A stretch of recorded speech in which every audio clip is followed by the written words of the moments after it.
Sangat berbahagia sekali pada saat ini saya sedang bersama saudara Matias ya.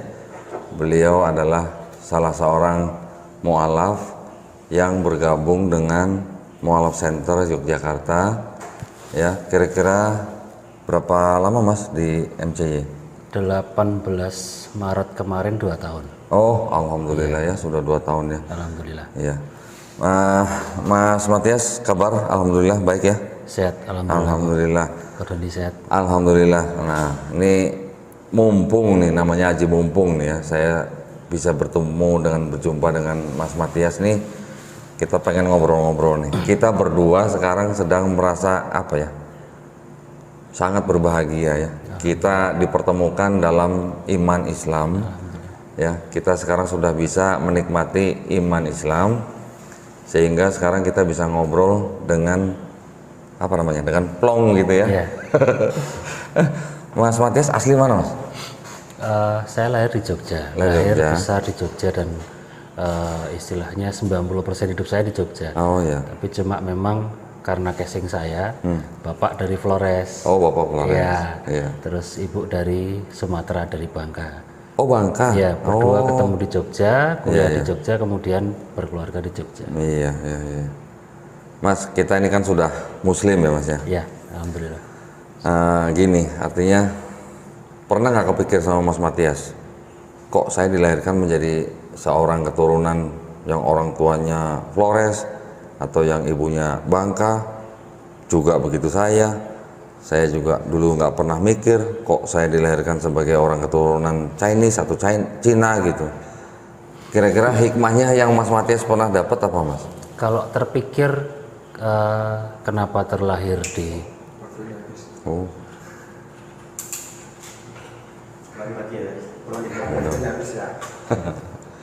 kalau untuk terpikir kenapa terlahir dari keluarga yang mix, kalau untuk itu mungkin saya mikirnya dulu takdir ya, tapi setelah jadi seorang Muslim terdapat apa ya istilahnya, seperti rasa kenapa sih saya dulu bukan Muslim dari lahir.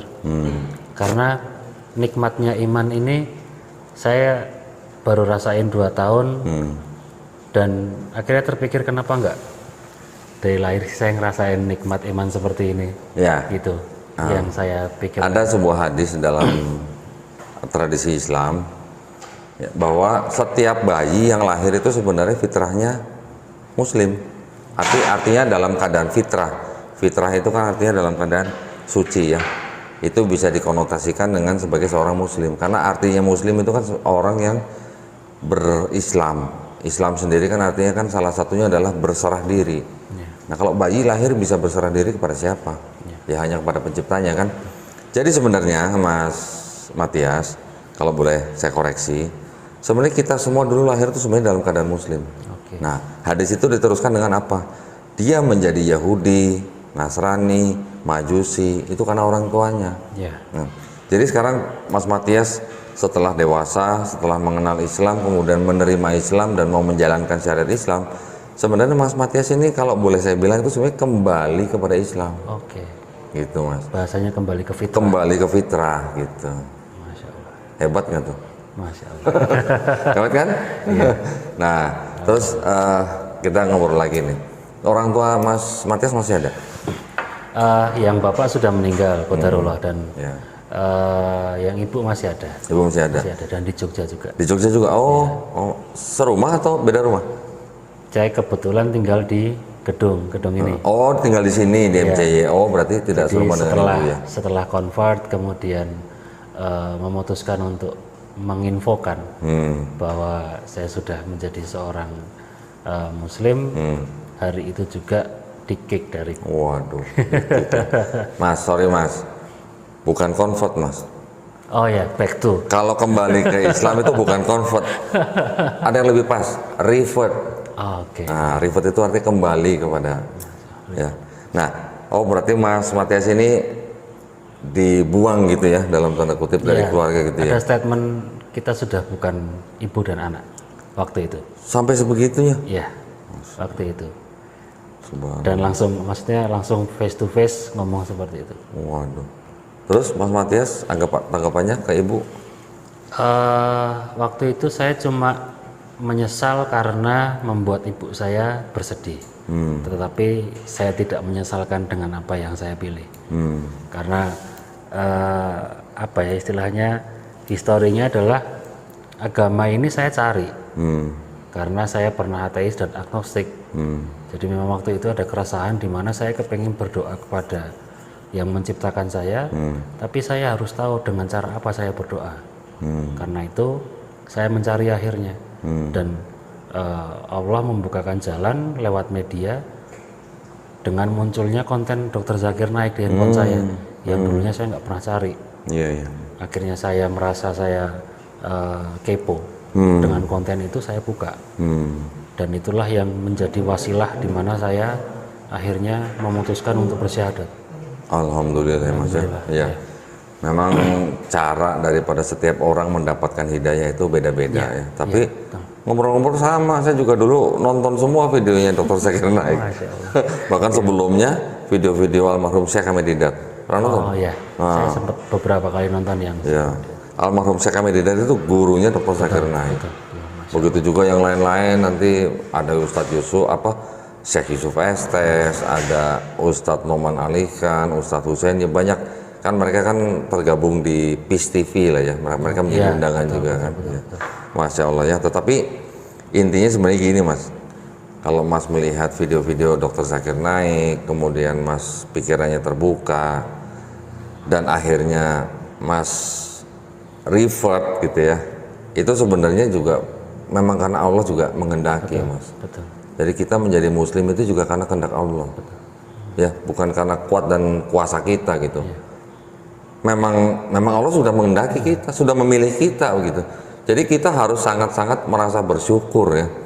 Kita sudah menjadi seorang muslim yang artinya dipilih oleh Allah Subhanahu wa taala. Kalau kita mencari kebenaran Mas, kita belajar Bible sebanyak-banyaknya, kita belajar kitab apa saja di seluruh dunia ini. Tapi kalau Allah nggak menghendaki, betul. Apa kita bisa menjadi seorang muslim? Kan enggak. Dan itu pun saya menerima konten, membuka konten itu pada saat saya baru bangun tidur. Saya bikin kopi, saya bakar rokok, keluar itu konten, sampai siang akhirnya saya bertahan dengan konten beliau. Masya Allah. 2 hari berselang, saya memutuskan buat ke Jogokarian, waktu itu masih Jogokarian. Cuma 2 hari? Iya. Keren. Keren. Saya tahu kamu Mas berapa lama Mas? Berapa lama itu Zat? 7 tahun. Masya Allah. Begitu bebalnya saya mungkin ya. Tetapi gini juga, selama 7 tahun itu bukan berarti saya nonton tiap hari, enggak.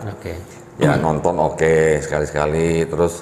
Tetapi pada 7 tahun itu saya lebih banyak memperhatikan pelaku daripada ajarannya. Nah, itulah kemudian akhirnya saya menyaksikan sebuah dialog ya, yang ternyata selama ini saya salah. Berarti selama ini saya tuh melihat suatu ajaran dari pelakunya. Nah, itu yang sebenarnya salah gitu ya. Harusnya kita pelajarin dulu ajarannya. Masalah si pelaku ini tidak menjalankan, itu urusan dia dengan penciptanya gitu ya, bukan urusan kita gitu ya. Masya Allah. Tapi ya semua punya cerita lah Mas ya. Saya juga sangat merasa bersyukur Allah masih memberikan kesempatan buat saya. Kalau Mas Matias cuma 2 hari itu mah keren abis berarti. Dan terus terang, saya ini dulunya juga pembenci Islam.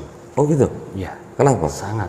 Kenapa? Karena saya dikenyangkan oleh media dengan apa yang kaum muslimnya lakukan. Maksudnya hal-hal yang sebenarnya tidak ada di ajaran, seperti bom, masalah sangat kerasnya orang umat yang waktu itu saya lihat. Gitu.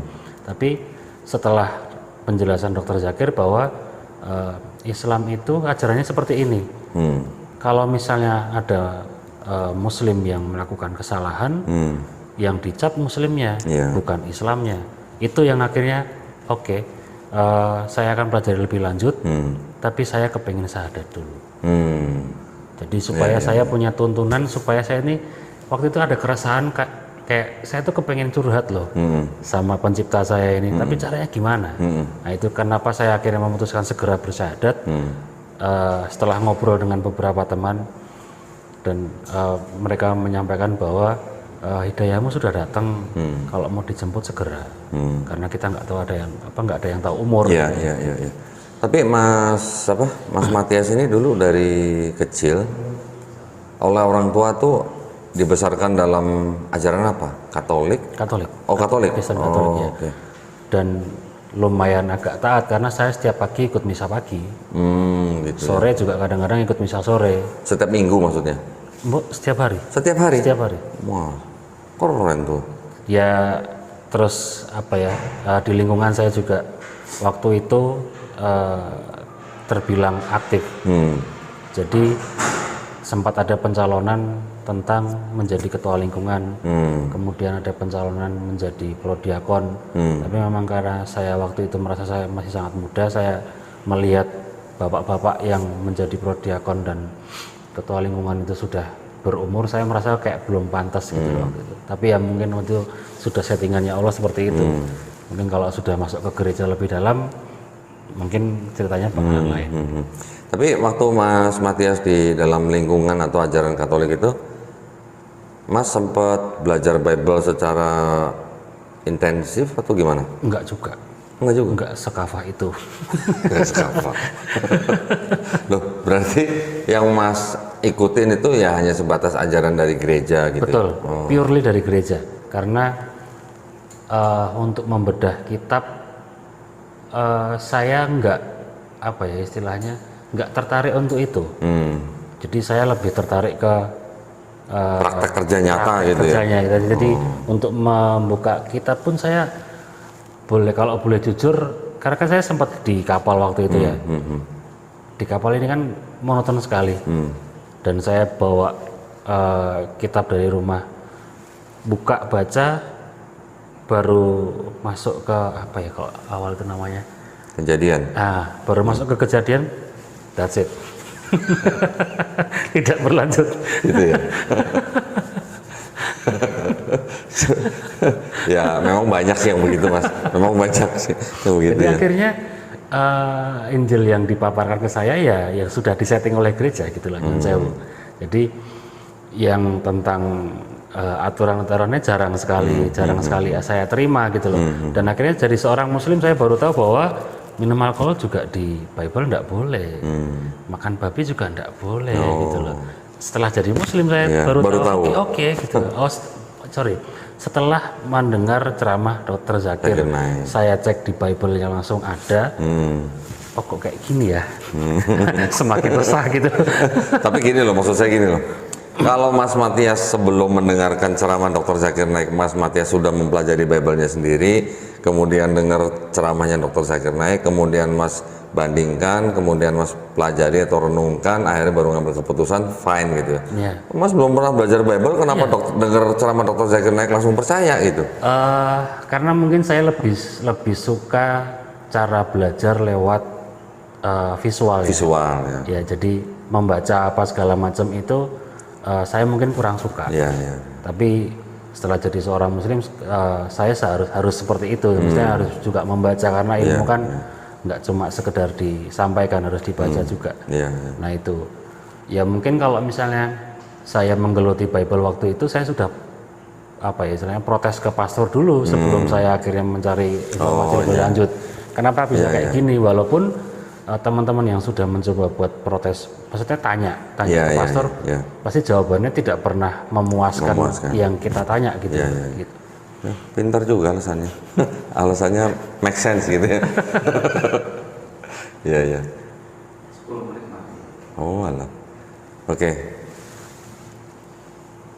Nah, jadi berarti ya alhamdulillah lah ya. Bagaimanapun ceritanya, alhamdulillah Mas Matias sudah istilahnya diizinkan Allah menjadi seorang muslim ya.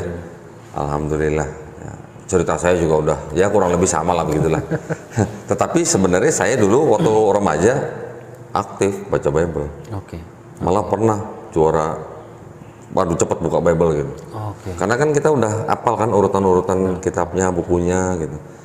Ya begitulah. Tetapi arti atau mungkin pengertian atau mungkin latar belakang daripada Bible itu sendiri kan 1001 kisah atau 1001 cerita lah ya.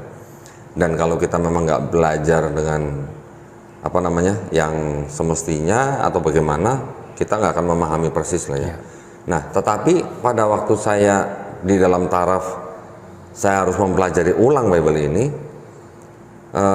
ternyata ya begitu. Setelah seperti Mas Matias juga, ternyata apa yang dikatakan di dalam Bible tidak dilaksanakan oleh penganutnya, apa yang dilarang dilanggar juga, ya begitulah jadinya. Ya. Tetapi maksud saya gini, hari ini alhamdulillah kita bisa bertemu ya, mudah-mudahan ada suatu hikmah lah ya yang bisa kita petik daripada pertemuan kita, karena saya percaya bahwa pertemuan dua orang manusia itu juga atas izin Allah Subhanahu wa taala. Tidak mungkin Allah mengizinkan dua orang bertemu kalau tidak ada hikmah atau ujian buat kita ya. Karena hidup kita ini kan dari mulai lahir sampai mati itu semuanya ujian. Ya kan Mas? Iya. Kita sebagai orang muslim sekarang kita udah harus punya pandangan seperti itu kan. Begitu kita lahir sampai kita mati semuanya ujian. Mau jadi orang miskin, mau jadi orang kaya, mau jadi orang sukses, mau jadi orang gagal, semuanya adalah ujian. Mau sehat, mau kaya, mau cacat, mau sempurna, semuanya adalah ujian. Ujian bagaimana kita masih tetap beriman atau enggak kepada Allah Subhanahu wa taala ya, gitu ya. Masya Allah, ya. Masya Allah ya.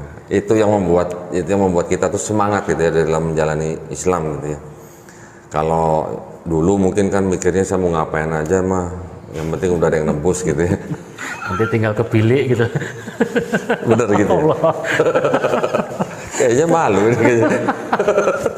Aduh. Oh ya, ngomong-ngomong, waktu Mas Rifat itu sudah berkeluarga? Sudah. Oh, sudah? Sudah. Sudah punya anak? Sudah 2. Oh, sudah 2 waktu 2. itu? Ya. Terus gimana istri sama anak sampai sekarang? Dan behind the story-nya itu adalah istri saya dulu muslim. Hah? Istri saya dulu muslim. Muslim? Terus? Iya. Nikah sama Mas Matias? Murtad? Dan saya tidak memaksa untuk itu. Oke. Iya, jadi karena cinta saya, gitu saya lah. memberikan kenyamanan saja. Oh, kenyamanan itu biasa modus itu bisa kalau kenyamanan. Saya nggak pernah ngajak loh. Oh iya. Paham. Waktu hari Minggu itu Iya. kayaknya jalan berapa tahun pacaran gitu. Hari Minggu saya ke gereja dong. Saya bilang ngapain kamu ke gereja? Kalau kamu ke gereja bukan karena keinginanmu sendiri, hanya ingin ikut saya ke gereja, udah tunggu di rumah ngapa sih? Habis dari gereja baru kita jalan makan kayak biasanya gitu. Enggak, saya pengen ikut ke gereja. Waktu itu saya melihat dia berdoa setelah berdoa setelah Ekaristi itu sampai nangis. Saya, kenapa ini orang sampai nangis begitu? Saya tanya, kenapa kamu nangis? Saya ngerasain nikmatnya berdoa. Nah gitu. Akhirnya ikut ini kanonik. Oh, malah ikut. Katekisasi mungkin. Oh sorry, katekisasi. Katekisasi. Iya. 6 bulan waktu itu dia. Setiap minggu 2 kali. Terus akhirnya dia convert. Iya. Dari Islam ke Katolik. Dan diperbolehkan. Diperbolehkan oleh Orang. keluarganya. Ya. Oh, oke. Tapi sampai sekarang mertua masih Islam. Muslim. Iya, masih Muslim. Oh, terus sekarang dia masih Katolik? Masih. Beberapa hari lalu saya sudah hampir 3-4 kali ngobrol masalah ini. Jadi kenapa akhirnya saya kepengen ngobrol lagi itu adalah karena kita sudah punya anak. Alangkah baiknya kan kita kumpul sama-sama. Dan karena dulunya kamu Muslim, adakah kepikiran di hatimu itu untuk kembali memeluk Islam dan satu iman, kita satu rumah bareng-bareng? Kalaupun kita dulu punya salah, kita punya keliru, ya diperbaiki bareng-bareng. Nanti setelah kita berakad ulang, saya bilang gitu. Loh, jadi pada waktu Mas Matias revert, Ya. istrinya nggak ikut? Enggak. Sampai sehari ini belum mau. Jadi kayak orang tuker guling gitu ya? Iya. Istrinya duluan masuk Katolik dari Islam, kemudian Mas Matias masuk Islam, istrinya sekarang masih Katolik? Masih Katolik. Dan kekeh sekali nyaman dengan kekatolikan. Jangan-jangan dia lebih paham Bible daripada situ, Mas? Itu gimana? Wallahu alam ya. Kalau paham harusnya ada pertanyaan dong, kok. Oh iya, iya juga ya. Iya. Ya maksudnya paham dalam arti mengikuti dogma gereja. Ya, itu ya. pasti. Kalau mengikuti dogma gereja pasti. Ya. Karena kan yang tersurat itu kan Sama tersirat itu kadang-kadang diartikan beda gitu. Ya, paham. Waduh, jadi udah 2 tahun ini. Iya. Mas Matias ini berpisah dengan istri. Sudah 2 tahun.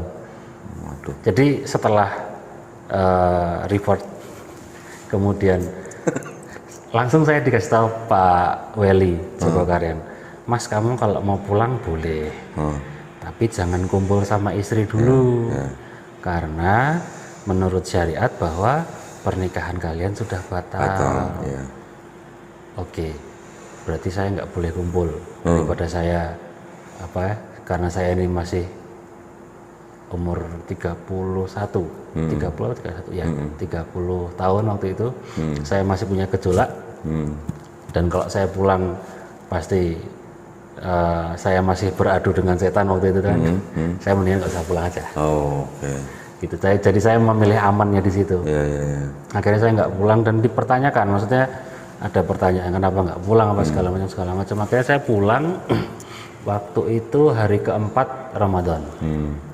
Saya ditawari makan, saya bilang nggak mau makan. Saya bilang saya puasa. Lah kamu puasa apa? Pasca masih jauh, Natal juga nggak datang, maksudnya belum datang gitu. Saya puasa Ramadan, saya bilang gitu. Oh nabimu sekarang Muhammad, ibu saya tanya gitu. Iya, ya sudah kamu sekarang keluar, kita sudah bukan lagi ibu dan anak. Oh itu ibu, maksudnya orang tua Dan di dan rumah istri juga. ada beliaunya juga. Oh oke. Ya akhirnya saya lega karena saya nggak perlu lagi nutup-nutupin apapun gitu.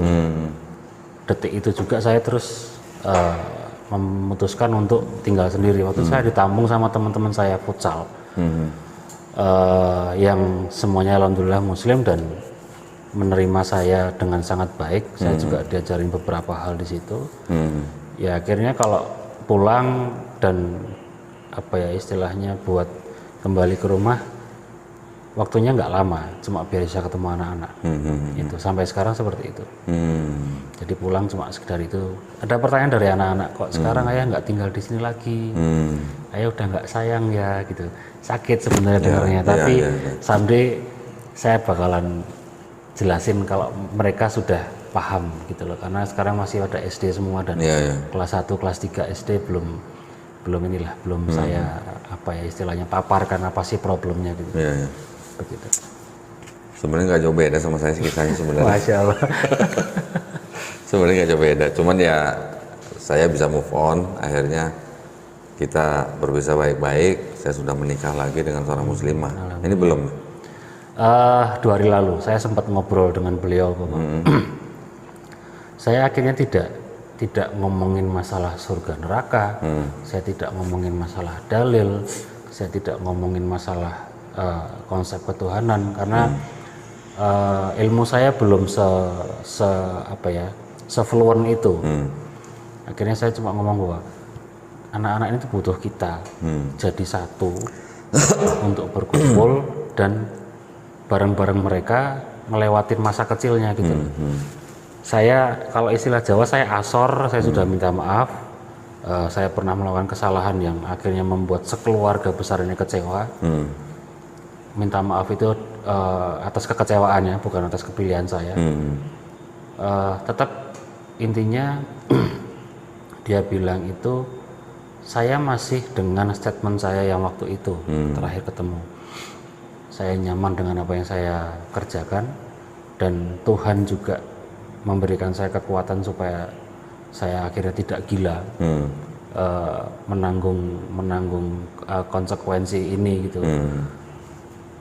Dan ada teman-teman saya yang akhirnya memberikan saya support dan memotivasi, dan kayaknya saya trauma. Statement beliau, saya trauma dan mendingan saya sendiri aja deh, kalau mau diurus gitu. Untuk masalah officialnya berpisahnya. Ya. Gitu. Iya, iya. Ya memang itu pilihan yang sulit ya Mas ya. Iya, iya. Tetapi, Karena ya. anak-anak ini yang jadi Iya, saya ini. Kalau saya paham betul bagaimana sifat ibunya anak-anak. Jadi untuk membalik itu benar-benar kuasa Allah. Iya, iya. Jadi ya saya bilang sama dia,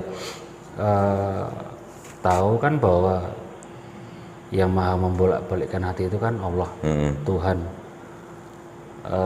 Saya masih berharap dan saya masih berdoa supaya Allah memberikan yang terbaik dan membolak-balikkan hatinya Allah, hatinya kamu itu sudah menjadi teritorinya Allah. Saya nggak bisa apa-apa gitu. Iya, iya. Ya memang itu bukan apa namanya. Ya itu bukan ranah kita gitu ya.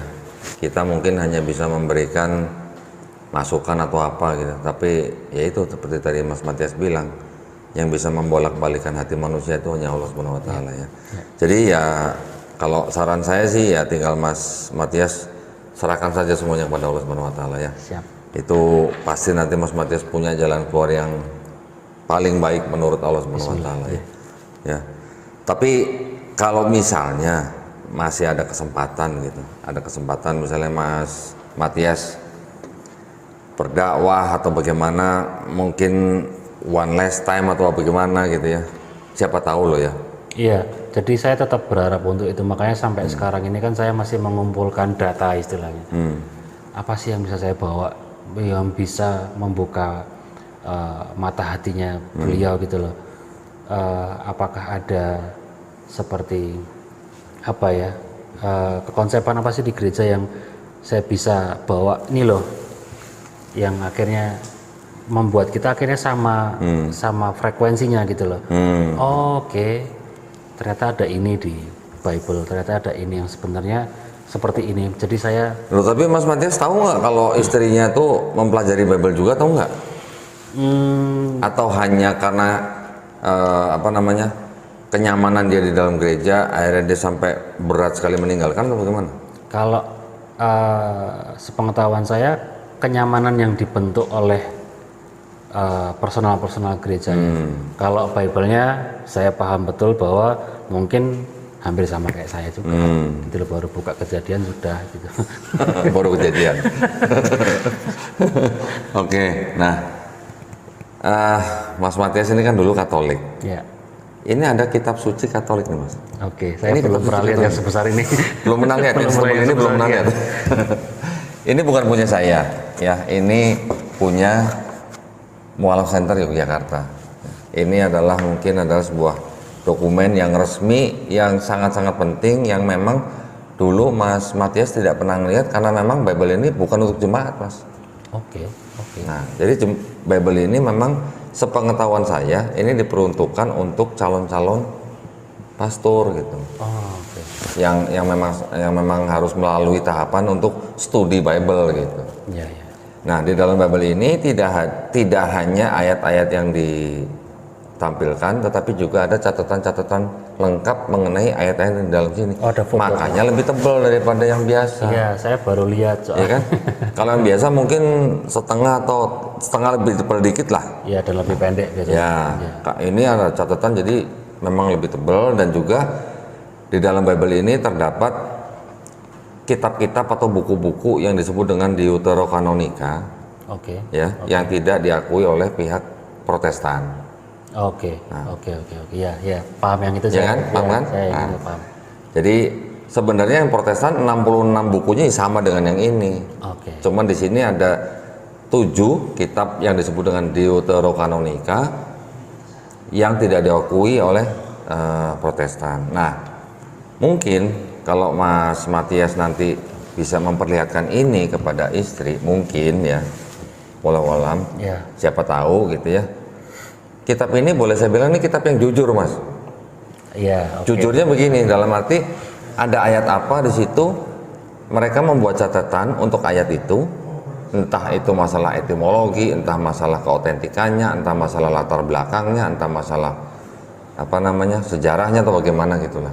Ini lengkap gitu catatannya. Berarti kitab ini fair. Fair, fair. Tapi karena ini untuk studi makanya fair. Oke. Nah, bukan untuk di apa namanya? Bukan untuk dipublish satu, bukan juga untuk Konsumsi jemaat. dikonsumsi jemaat. Oke. Karena ini lebih ke studi Bible gitu loh. Oke. Ya, fair, ini kitab ini fair. Terlepas daripada iman seseorang, Ya. ini sebenarnya boleh dibilang antara iman dan rasionalitas gitu loh, Mas. Oke. Ya, mau contoh lihat, Siap. siapa tahu boleh nanti boleh pinjem sama MCY, kasih lihat istrinya. Bismillah. Bismillah ya. Loh, kita namanya ikhtiar ya, Mas Iya. ya. Iya. Bukan kita yang bisa membuat orang lain bersyahadat, hanya Allah. Iya. Allah Subhanahu wa taala yang punya ranah itulah. Mungkin jadi wasilah. Mungkin jadi wasilah itu ya. Nah, mungkin karena dulu Mas Matias nggak pernah lihat ini, jadi saya perlihatkan dulu ya. Ini lihat nih, tidak untuk diperdagangkan. Oke. Makanya nggak pernah lihat. Iya. Nih. Saya juga pikir tebal sekali. Mungkin kalau bisa di zoom nggak? Bisa ya? Oke. Tidak untuk diperdagangkan kan? Iya. Ini bisa di zoom?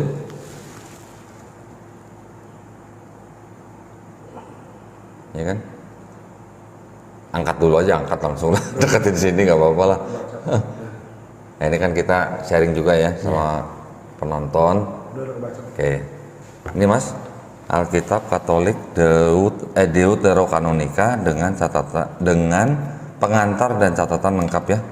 Oke. Ya, ini cetakan tahun 2000 dipersembahkan kepada umat Katolik Indonesia oleh Ditjen Bimas Katolik Departemen Agama Republik Indonesia. Oke. Resmi nggak Mas? Seharusnya resmi karena statementnya di sini kan oleh Ditjen. Resmi kan? Iya. Bahkan kalau yang cetakan 2009 ada ditulis Departemen Agama sama sebenarnya gini, Ditjen Bimas Katolik, sama Departemen Agama Republik Indonesia loh. Iya. Resmi dong? Resmi. Oke. Ini hanya beda tahun cetakannya aja. Ini percetakannya adalah percetakan Arnoldus ND. Mungkin sekampung sama bapaknya Mas Matias Bisa jadi kali ya. Bisa jadi ya.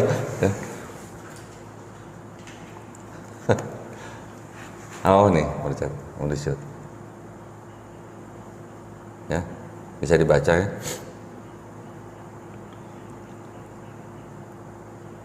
Oke. Nah, ini yang 2009 ini tuh dipersembahkan kepada umat Katolik Indonesia oleh Direktorat Jenderal Bimbingan Masyarakat Katolik Departemen Agama Republik Indonesia. Jadi, sama lah intinya lah ya. Ya. Ini Ditjen Bimas, ini Direktorat Jenderal Bimbingan Masyarakat. Ya, sama aja lah ini Ya. ya, Ditjen lah ya. Oke. Sekarang tadi seperti saya bilang di dalam Bible ini kan selain daripada ayat-ayat juga banyak catatan-catatannya. Ada footnote-nya ya. Ya. Sekarang selama Mas menjadi seorang Katolik, yang menjadi doktrin utama Katolik itu apa? Trinitas kan? Ya, pasti Trinitas. Ya. Jadi Allah Bapa, Putra dan Roh Kudus. Ya. Karena Mas Matias tadi ngaku nggak pernah baca Bible, jadi saya berasumsi bahwa Mas Matias tidak pernah menemukan kata Trinitas kan di dalam Bible kan? Tidak. Tidak. Memang sebenarnya nggak ada Mas sebenarnya. Oke. Sebenarnya memang di dalam Bible tidak ada kata Trinitas.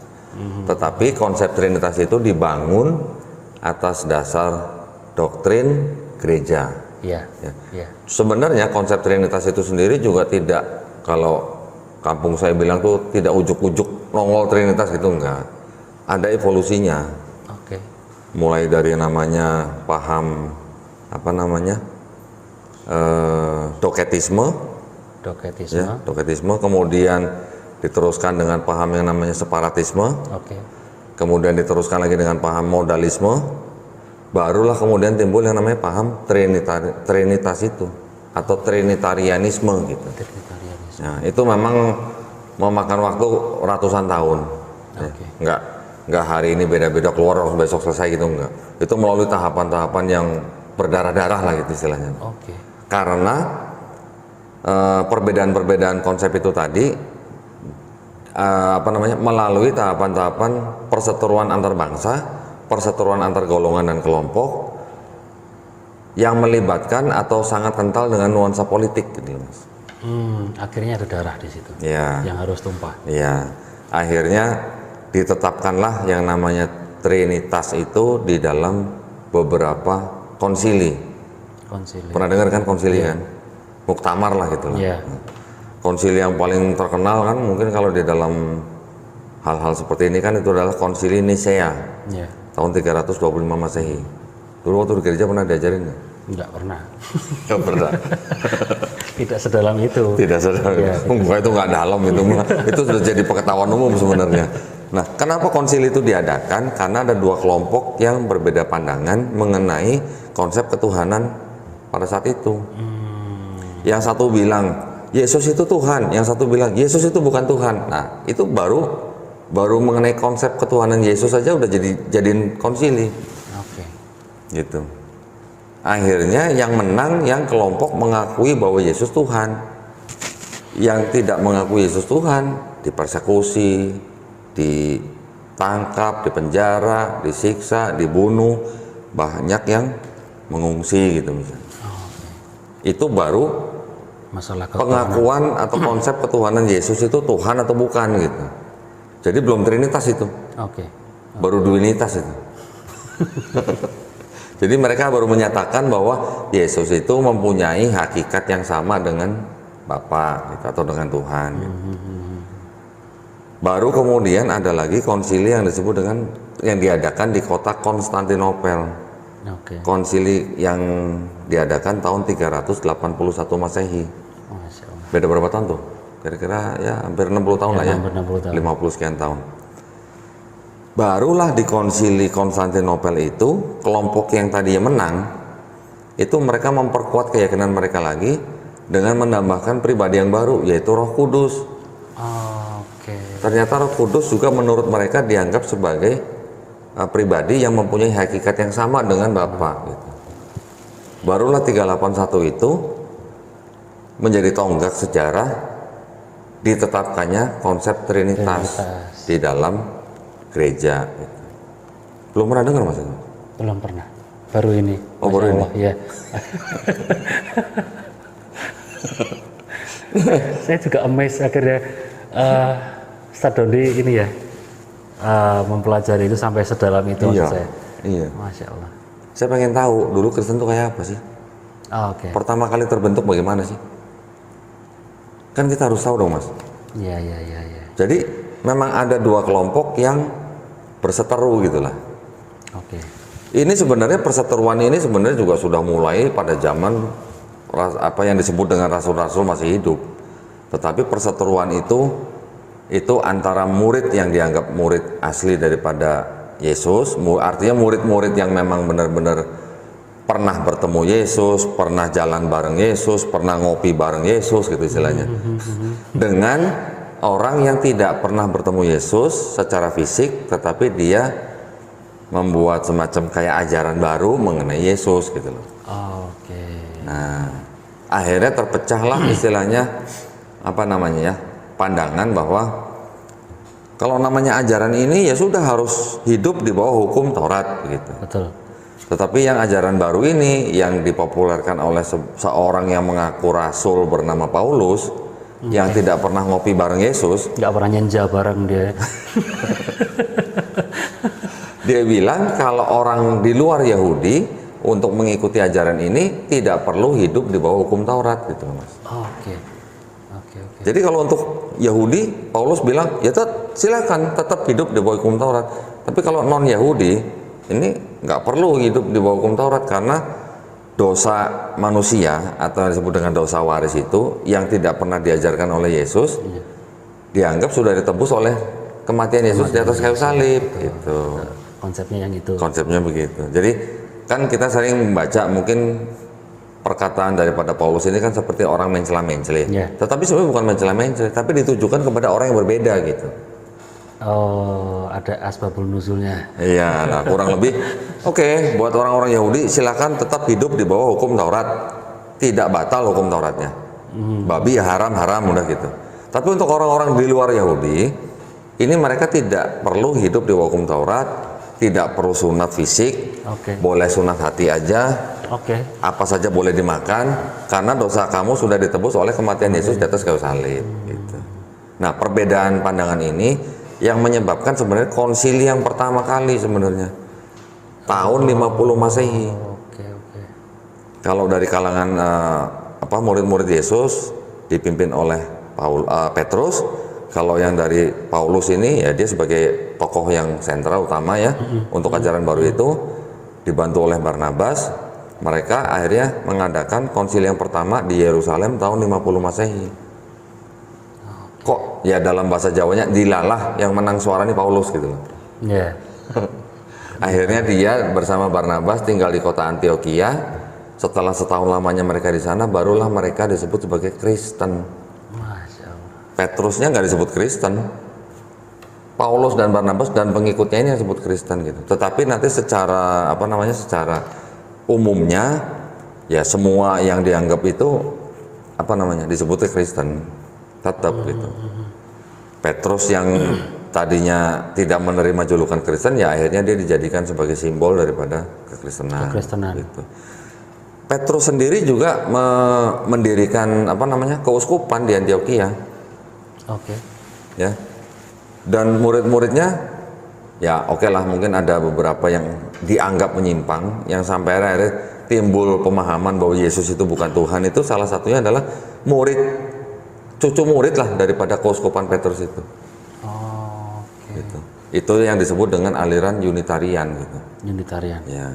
Kalau yang menang suara di Nisea itu yang Trinitarian. Panjang Mas ceritanya, sejarahnya panjang. Masya Allah, saya itu juga amazed loh. Itu baru konsili Nisea sama Konstantinopel. Nanti ada lagi konsili di Efesus tahun 431 menetapkan Bunda Maria itu sebagai Theotokos. Ada lagi nanti konsili tahun 451 di Kalsedon menetapkan Yesus itu adalah 100% manusia, 100% Tuhan. Nanti ada lagi dibalik lagi konsili di Nisea yang kedua menetapkan Yesus punya satu kehendak atau dua kehendak, saya lupa lah urutannya ya. Tetapi kurang lebih yang ditetapkan belakangan itu, contohnya misalnya Yesus itu punya kehendaknya itu 1/2. Kemudian Yesus sebagai ikon itu bagaimana cara menyembahnya. Oke. Dan hal-hal seperti itulah yang istilahnya berhubungan dengan katekisisme lah ya. Sampai akhirnya konsili yang terakhir yang di Vatikan disebut dengan Konsili Vatikan II tahun 1960 atau 62 saya lupa, yang akhirnya menetapkan bahwa harus dilakukan kristenisasi ke seluruh dunia. Akhirnya sampai semasif itu dan sampai sekarang. Ya. Kurang lebihnya seperti itu. Cerita pendeknya gitu. Pendek aja lumayan panjang. Iya. Apalagi kalau harus meneliti sendiri gitu. Nah, itu. Masya Allah. Itu memang butuh waktu lah ya, butuh waktu. Nah, tetapi akhirnya kalau kita sekarang melihat Bible yang setebal ini, ini kan sudah merupakan bentuk yang jadi di dalam zaman sekarang ini, zaman modern ini kan. Tentunya kitab-kitab ini kok bisa masuk ke dalam sini, yang ini kok bisa masuk, yang lain kok enggak, itu kan juga cerita atau topik yang lain lagi dah. Betul. Iya kan? Betul. Tetapi ini semua kan adalah hasil daripada konsili yang dilakukan oleh gereja. Pertama kali mereka mengadakan konsili untuk menentukan buku-buku ini yang masuk mana. Itu ada konsili sendiri. Ada konsilinya. Yang saya tahu aja tuh beberapa konsili lah. Yang saya tahu tuh cuma dari 368 Masehi sampai 397 Masehi itu. Oh. Yang di Roma, yang di Carthage, yang di mana lagi lah. Untuk menentukan kanonisasi inilah. Kalau yang perjanjian lamanya ini sebenarnya ini adalah kitab-kitabnya milik orang Yahudi sebenarnya. Oke. Taurat berarti. Yang disebut dengan Taurat. Tetapi definisi sempit Taurat itu sebenarnya hanya 5 kitab buku Musa. Pernah dengar kan? Belum. Kejadian, Keluaran, iya. Imamat, Bilangan, Ulangan. Itu yang disebut dengan Pentateuch. 5 buku Musa. Orang Kristen menyebutnya Pentateuch. Orang Yahudi menyebutnya Torah. Setelah Torah atau Pentateuch ini kan ada buku-buku yang lain. Nevi'im atau yang disebut dengan buku nabi-nabi. Nevi'im dari Yosua, nanti Yesaya, Yeremia, Yehezkiel, nabi-nabi lah. Kemudian ada lagi Ketuvim. Ketuvim adalah buku-buku yang dianggap sebagai tulisan-tulisan orang-orang, termasuk tulisannya daripada Daud, Salomo dan begitu. Ketuvim itu contohnya Mazmur, Oh, oke. Amsal gitu contohnya. Nah, itu sebenarnya punya orang Yahudi, punya apa namanya? Pihak Yahudi. Setelah diterjemahkan ke bahasa Yunani menjadi kitab yang disebut dengan Septuaginta.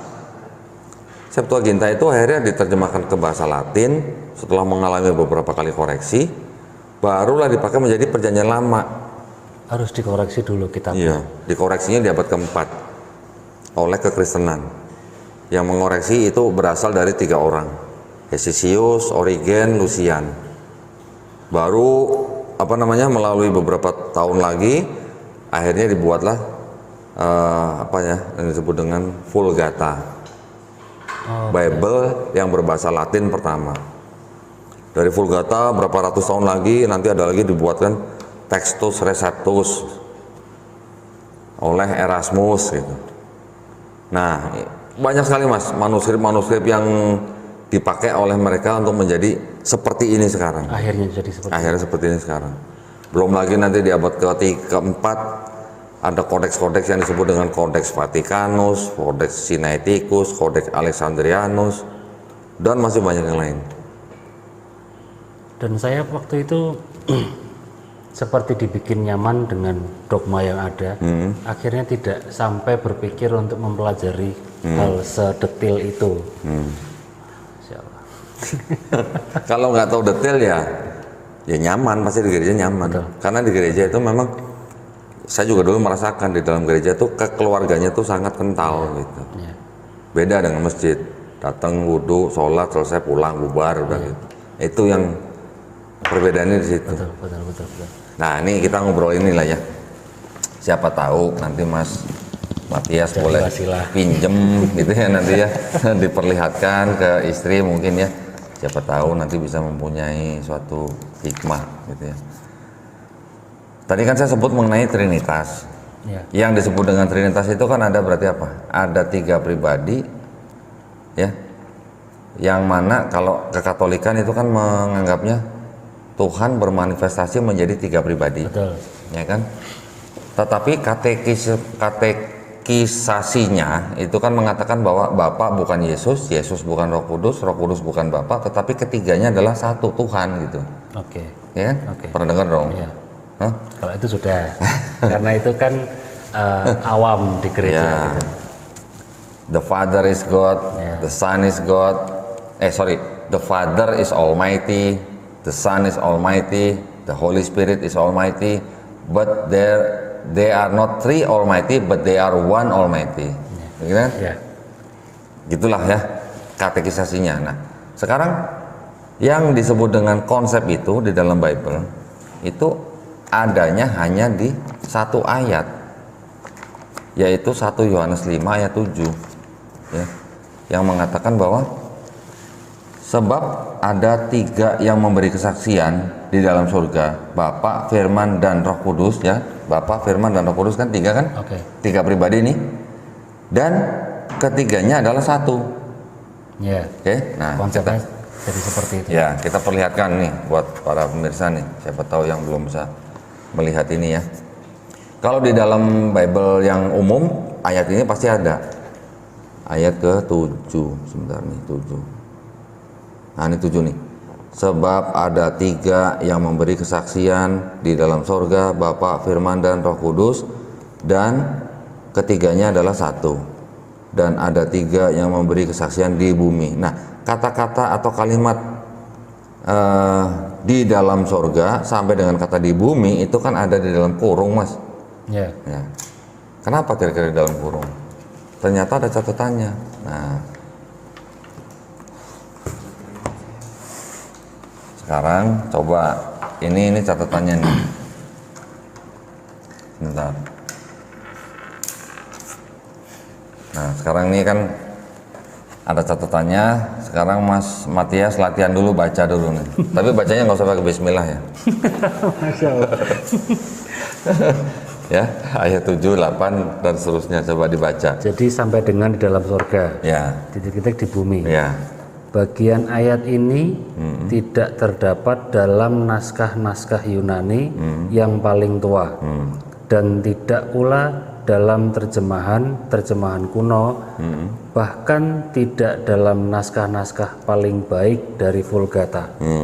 Bagian ini kiranya aslinya sebuah catatan di pinggir halaman salah satu naskah terjemahan Latin yang kemudian disisipkan ke dalam naskah-naskah oleh penyalin dan akhirnya bahkan disisipkan ke dalam beberapa naskah Yunani.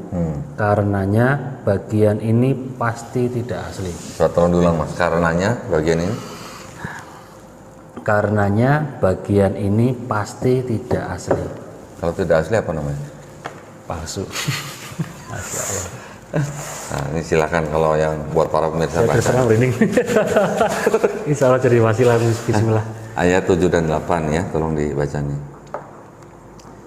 Di dalam surga sampai dengan di bumi.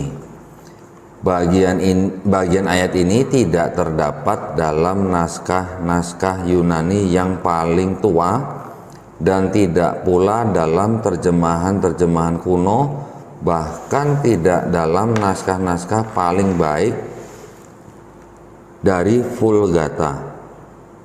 Ya. Yang tadi itu ya. Yang tadi ya, Vulgata itu adalah Bible yang berbahasa Latin ya, pertama ya. Bagian ini kiranya aslinya sebuah catatan di pinggir halaman salah satu naskah terjemahan Latin yang kemudian disisipkan ke dalam naskah-naskah oleh penyalin dan akhirnya bahkan disisipkan ke dalam beberapa naskah Yunani. Karenanya bagian ini pasti tidak asli. Nah, versi ini ya, yang kitab suci Katolik ini di dalam bahasa-bahasa lain kan juga ada yang dalam bahasa Inggris dan segala macam bahasa di dunia kan ya. Yang dalam bahasa Inggris yang paling populer itu adalah versi King James Version. King James Version. Ya, pernah dengar ya ini? Itu Saya dengar King James Version itu dari tuturnya Dr. Zakir. Dr. Zakir Naik. Nah, King James Version itu diterbitkan tahun 1611. Oke. Ya. Tetapi belakangan ya, setelah mereka sendiri juga mempelajari gitu keaslian dan keautentikan ayat itu di dalam kekristenan juga mereka pelajari. Sampai akhirnya timbul yang namanya versi Revised Version. Oke. Jadi versi revisi gitulah. Nah, perbedaannya adalah kalau yang King James Version mereka menerjemahkan dari manuskrip atau naskah tua apa. Iya. Kalau nanti Revised Version menerjemahkan dari versi atau manuskrip apa gitu. Karena kan manuskripnya ini kan puluhan ribu Mas. Betul. Banyak sekali. Betul. Yang bahasa Yunani aja 5.800-an gitu. Ya, nah Revised Version nanti ada lagi keluar. Revised Version itu awalnya adalah Standard Version, kemudian menjadi Revised Version, kemudian Revised Standard Version gitu. Di dalam Revised Standard Version itu ayat itu tadi nggak ada Mas. Oke, di buku yang sama seperti ini. Iya, di dalam Bible nih sama-sama bahasa Inggris nih. KJV ayat Yohanes 1 Yohanes 5 ayat 7 tadi ada ayatnya. Ada. Di RSV Revised Standard Version ayat itu nggak ada. Oke. Dan nggak cuma satu Mas, banyak ayat yang tidak ada di Revised Standard Version. Jumlah kitabnya sama, tetapi jumlah ayatnya berbeda. Gitu. Karena ada ayat-ayat yang di dalam KJV ada, di sini nggak ada. Selain RSV juga ada lagi nanti versi yang namanya NIV, New International Version. Itu juga tidak mencantumkan ayat yang tadi. Oke. Dan itu sama-sama beredar di seluruh dunia, sama-sama beredar. Tinggal jemaatnya ngikut yang mana gitu. Ini ya. Jadi ada versi Bible yang jujur, dia tidak mencantumkan ayat ini yang dianggap tidak asli gitu. Ya, yang fair yang seperti ini. Ya. Jadi kalau zaman dulu itu yang namanya naskah-naskah kuno Mas, bentuknya kan tulisannya kan kolom-kolom begini kan, seperti koran gitu lah. Biasanya penyalin itu, kalau mereka menyalin itu, mereka punya catatan nih. entah di tengah-tengah dua kolom itu atau di pinggir halaman, gini, ya kan? ya, Itu kan tadi disebutkan. Iya, betul. Kiranya aslinya adalah sebuah catatan Di pinggir halaman. di pinggir halaman. Berarti kalau udah dua kolom begini, bisa di pinggir sini, bisa di pinggir sini. Iya. Gitu kan? Yang akhirnya dimasukkan ke Ya. dalam. Catatan di pinggir halaman itu dulu istilahnya adalah skolia. Oke. Namanya skolia. Makanya kalau sekarang kita dengar kata scholars, itu asalnya dari kata itu. Scholars itu kan adalah sarjana, ya kan? Yang awalnya hanya catatan, akhirnya dimasukkan ke dalam ayat, menjadi ayat gitu. Allahu Akbar. Tadinya catatan menjadi ayat. Dan itu berasal dari penyalin. Dan itu yang akhirnya diimani sampai sekarang Diimani sampai sekarang. berdasarkan catatan di pinggir halaman. Allahu Akbar. Oh, Dan ini baru satu, Mas. ya, ya. Masih banyak yang lain di sini tuh yang begitu. Yang insya Allah jadi wasilah-wasilah. Ya, yang tidak asli, yang ditambahkan, yang disisipkan, bahkan ada yang dipinjam. Dipinjam. Dipinjamkan dari Markus ke Matius gitu misalnya. Allahu Akbar. Oke. Karena sebenarnya gini, Mas kan pasti familiar lah dengan Matius, Markus, Lukas, Yohanes. Ya, saya pun Matias gitu ya. Ya. Tetapi ternyata setelah kalangan kekristenan sendiri mempelajari, ternyata nama Matius, Markus, Lukas, Yohanes itu ternyata bukan nama-nama orang yang menulis 4 gospel itu tadi. Sebentar saya nge-lag. Jelek. Jadi nama Matius, Markus, Lukas, Yohanes Yohanes itu bukan nama. bukan nama orang yang menulis 4 gospel itu tadi. Oke. Bukan menurut Muslim, bukan menurut Islam. Ya, ya. Menurut kalangan mereka sendiri yang mempelajari sejarah dan kritik teks namanya. Pernah nggak lihat Bible bahasa Inggris atau bahasa Indonesia? Kalau bahasa Inggrisnya gini, Gospel according to Matthew. Ya, Pernah? ya, according. Atau Injil karangan Matius gitu. Iya. Pernah dengar? Iya. Pernah baca? Kalau Injil karangan Matiusnya pasti pada saat di spelling ya, waktu di sebelum homili itu kan ada Iya. ini ya, itu. Nanti ada disebut Injil menurut Markus, Iya. Injil menurut Lukas, Injil menurut Yohanes. Iya. Kenapa kok menurut Yohanes, menurut Lukas, menurut Markus dan Matius? Kenapa Injil harus beda-beda gitu ya? Bukan, menurutnya itu loh. Kok Injil menurut Matius gitu? Oh, berarti karangan mereka. Ada bahkan yang terbitan tahun berapa saya lupa, menulisnya gini, Injil karangan Matius, Injil karangan Lukas gitu. Oke. Berarti masing-masing gospel itu mengarang Injil versi mereka sendiri-sendiri. Ya, tetapi sebenarnya kalau yang zaman sekarang tidak ada tulisan, Ya. tidak ada tulisan karangan atau according. Sekarang Matius ya Matius gitu aja, judulnya langsung Matius gitu kitabnya gitu, ya kan? Tapi kalau yang zaman dulu ada tulisan begitu, The Gospel according to Matthew, The Gospel according to Mark. Ternyata nama Matius, Markus, Lukas, Yohanes itu bukan nama-nama orang yang menulis gospel ini menurut mereka sendiri. Dan saya pun mendengar kata-kata karangan itu kalau saya masih ingat SD. Setelah akhirnya saya lepas SMA, kuliah dan segala macam, saya sudah nggak pernah dengar Injil karangan itu, udah nggak pernah Iya, dengar lagi. udah langsung ditulis Matius, Iya, Matius gitu. betul. Menurut sarjana-sarjana mereka sendiri, ternyata dari 4 gospel itu, Matius, Markus, Lukas, Yohanes, yang ditulis pertama itu bukan Matius. Ternyata yang ditulis Markus. Oke. Markus ditulis kira-kira tahun 65 Masehi.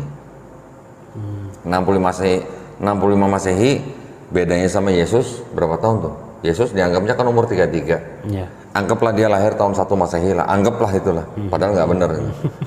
Anggap tahun 33 ditulis tahun 65. Bedanya udah berapa tahun? Udah 35 tahun, 32 sampai 33 tahun lah ya. 32. Nah, kemudian baru 10 tahun kemudian penulis Matius dan penulis Lukas menyadur dari Markus. Oke. Namanya menyadur tuh gimana? Pasti banyak kan menggunakan tulisan-tulisan Markus menjadi dasar tulisan mereka gitu. betul. Nah, menyadurnya dari Markus tapi ditambah-tambahkan dengan sumber berita yang disebut dengan Q, singkatan huruf Q. Huruf Q itu adalah singkatan dari kata Quell dalam bahasa Jerman, yang artinya berita yang beredar di masyarakat. Berita yang beredar di masyarakat. Oh. Berita yang beredar di masyarakat selama puluhan tahun. Digunakan menjadi gospel gitu. Yang viral di masyarakat dijadikan Ya, untuk ya. Yang sudah tersebar di masyarakat lah gitu. Gimana dong? haus saya. Ini menurut mereka loh ya, bukan menurut saya loh. Menurut kalangan mereka sendiri loh ya. Bukan Nah, statementnya Kodondi gitu kan ya. bukan. Nah, kalau yang nggak percaya sama omongan saya boleh dipelajarin. Boleh dicek. Mudah-mudahan dapat hidayah nanti. Bismillah. Ya.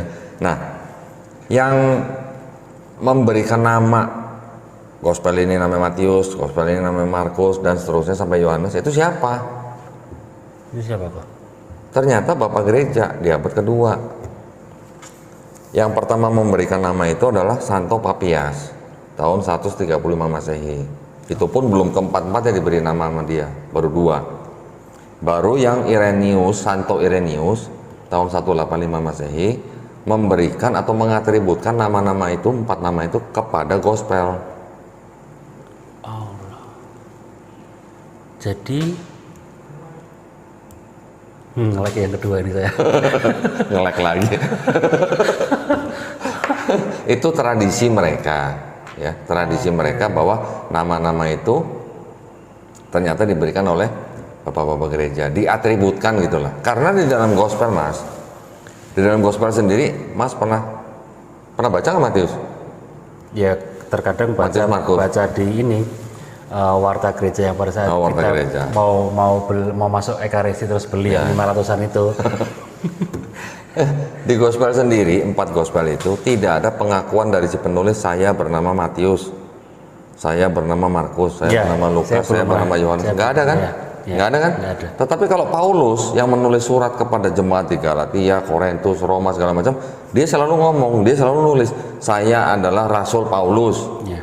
Saya menulis surat ini untuk jemaat di Roma atau di Galatia atau di Korintus, begitu kan? Ya. Tapi kalau 4 itu kan nggak pernah kita baca. Saya bernama Matius, Nggak ada. menulis untuk jemaat di mana? Nggak ada kan? Nggak ada.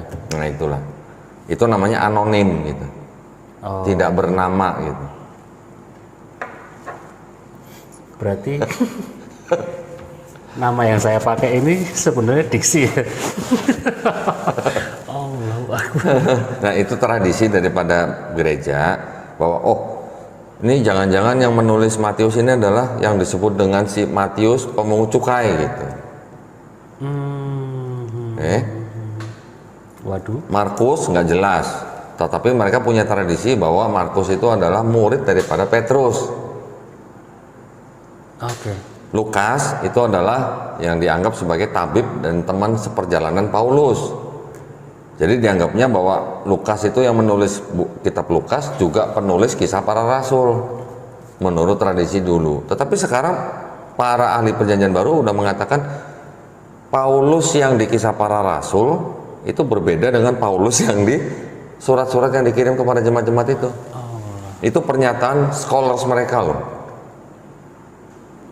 Karena adanya kontradiksi itu akhirnya berstatement bahwa Gini. Paulusnya beda. Nggak gini, karena mereka melihat bahwa gaya tulisannya berbeda. Oke, gaya tulisannya. Iya, iya. Oke, dianggapnya kisah para rasul yang menulis Lukas. Tetapi dari gaya bahasa juga dari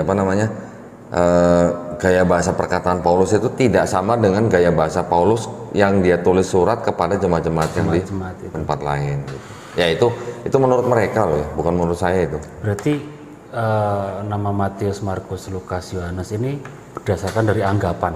Iya, atribut. Ya.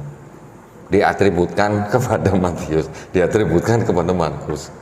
Berarti mungkin anggapannya Yohanes ini Yohanes Pembaptis gitu. Bukan, Yohanes yang dianggap Yohanes itu adalah Yohanes yang anak Zebedeus, Oke. yang murid Yesus gitu. Ya. Bahkan sarjana-sarjana kekristenan sendiri menganggap bahwa penulis-penulis 4 gospel itu adalah orang-orang yang berpendidikan, yang tidak tinggal di daerah Palestina, tetapi tinggal di daerah Romawi gitu, yang berbahasa Yunani gitu. Nah gospel-gospel itu waktu pertama kali ditemukan kan dalam bahasa Yunani. Ya. Nah murid-murid Yesus memang berbahasa Yunani. Enggak dong pasti. Enggak dong, mereka kan berbahasa Aramaik. Bahkan Petrus dan Yohanes dikatakan mereka tidak berpendidikan. Oke. Di situ ada, di Gospel Yohanes ada ditulis, atau di Kisah Para Rasul saya lupa, ditulis bahwa Petrus dan Yohanes itu bukan orang berpendidikan. Gitu. Oke. Nah, jadi para sarjana Perjanjian Baru menganggap bahwa penulis-penulis daripada Matius, Markus, Lukas, Yohanes ini adalah orang-orang yang berpendidikan. Yang kemungkinan besar hidup di Roma. Iya.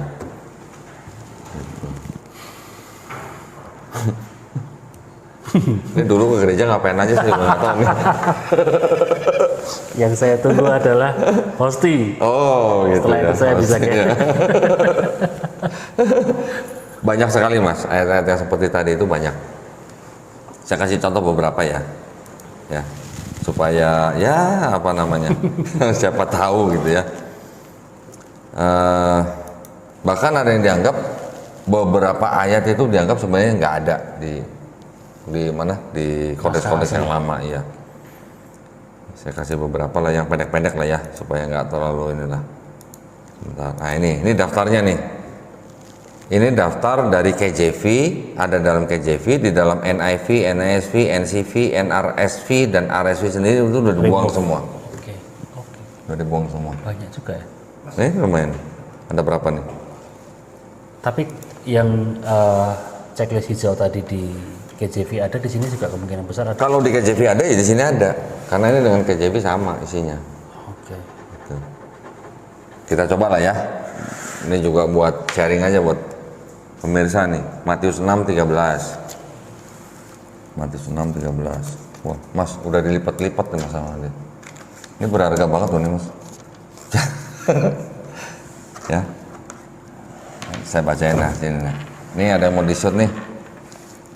Matius 6 ayat 13. Di sini ada kalimat bagian akhir daripada yang disebut dengan doa Bapa kami. Ya, ada kalimat seperti ini. Karena engkaulah yang empunya kerajaan dan kuasa dan kemuliaan sampai selama-lamanya. Amin. Tetapi ini kalimat ini ada di dalam kurung, Mas. Oke. Nah, penjelasannya ada di sini ayat 13 nih. Ayat 9 sampai 13 begini, ayat 11, nah ini ayat 13. Karena ayat 13 ada yang dalam kurung, ada yang enggak, dia kasih keterangan yang tidak dalam kurung, tapi yang dalam kurung dia kasih keterangan begini. Ini bukan teks asli. Perlu saya ulang, Mas? Nggak saya? Nggak kedengeran kok, ulang kok. Hah? Nggak kedengeran. Oh, nggak kedengeran. Ayat 13 ya, bagian yang dalam kurung itu, ini bukan teks asli, tetapi disisipkan ke dalam Injil Matius. Ayat ini berasal dari ibadah Kristen. Oke. Oke? Berarti dari ibadah dimasukkan ke Injil. Iya, dianggap menjadi firman Tuhan gitu. Mau baca sendiri silakan nih 13 nih.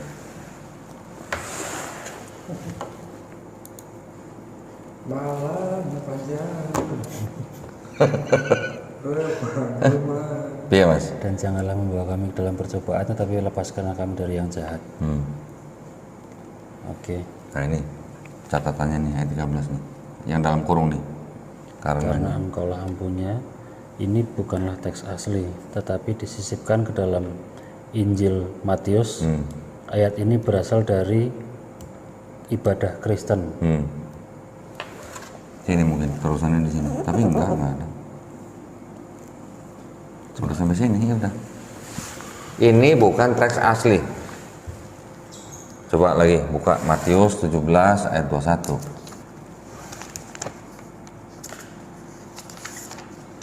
Matius 17 21. Ini 17 18. Ayat ini 17 sampai 21. Nah ini 21 nih. Coba dibaca nih. Jenis ini tidak dapat diusir kecuali dengan berdoa dan berpuasa. Coba catatannya apa? Ayat 21. Ayat 21.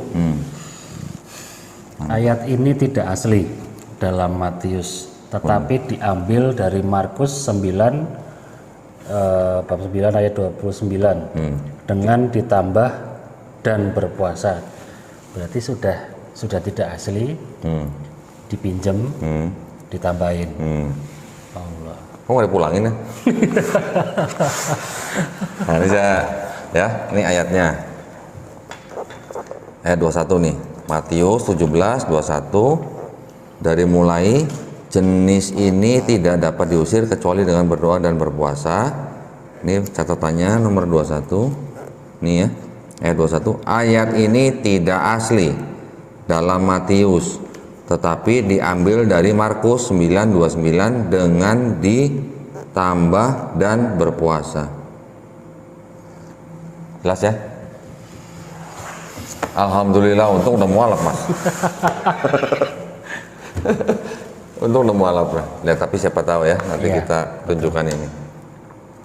Tetapi kalau buat saudara-saudara kita yang Kristen sudah tahu ini, masih tetap jadi Kristen, itu bukan ranah kita, Betul.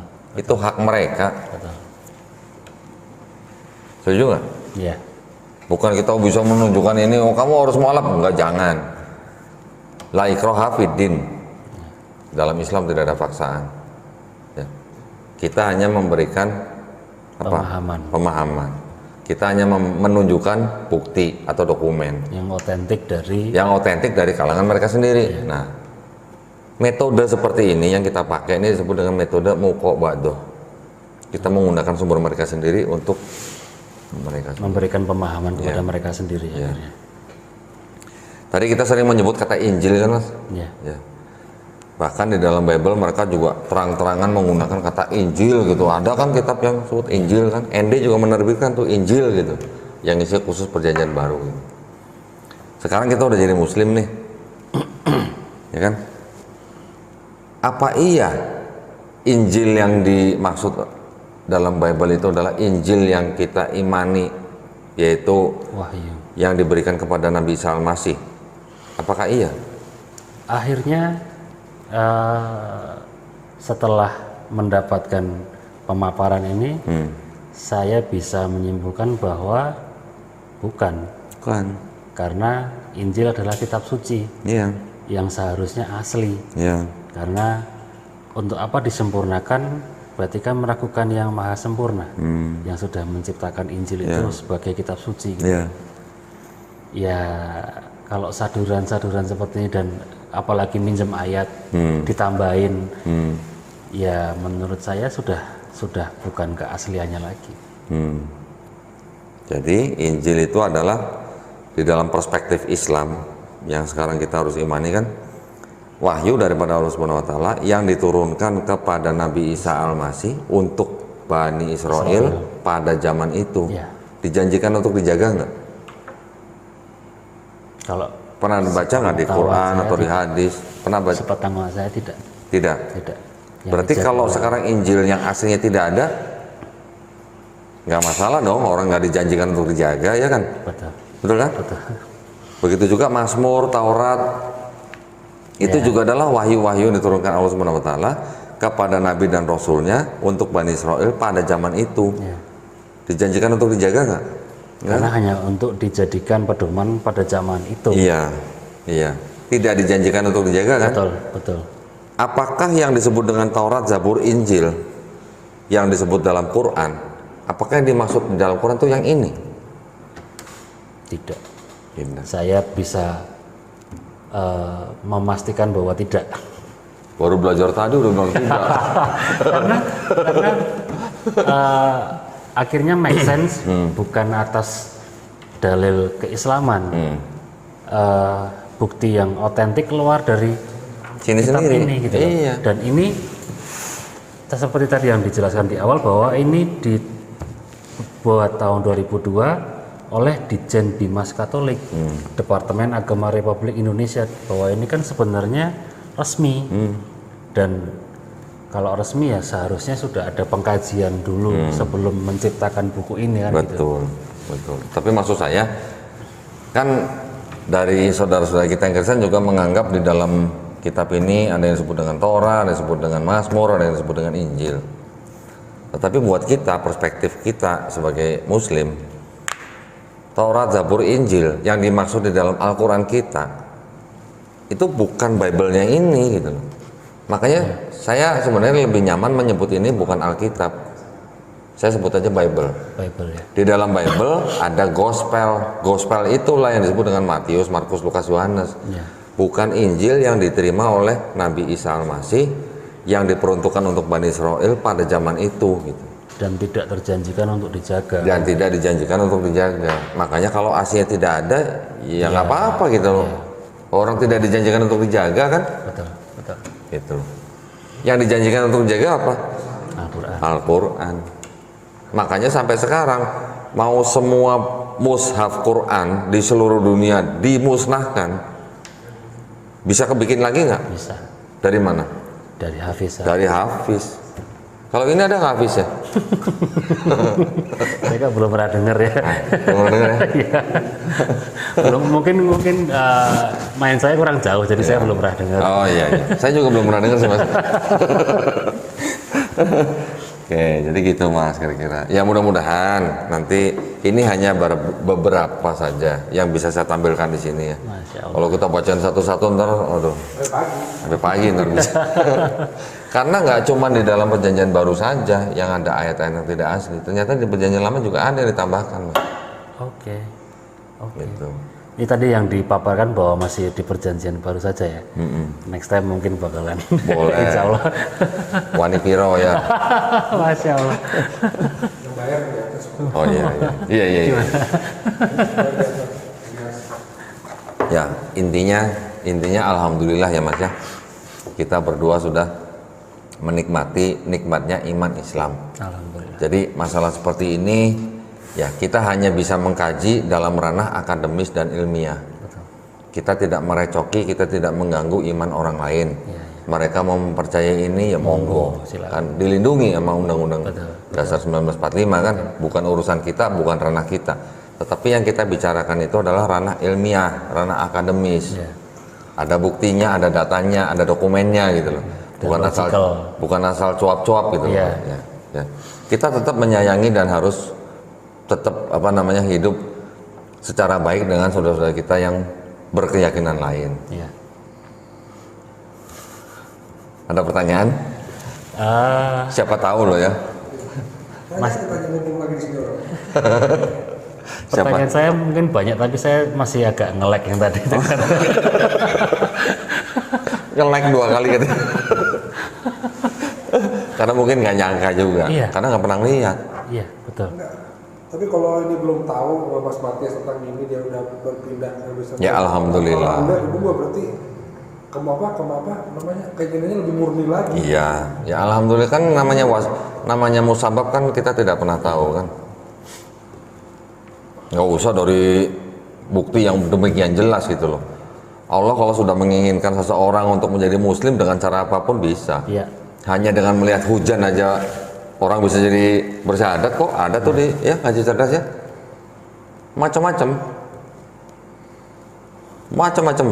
Segala cara Allah bisa. Ya, betul.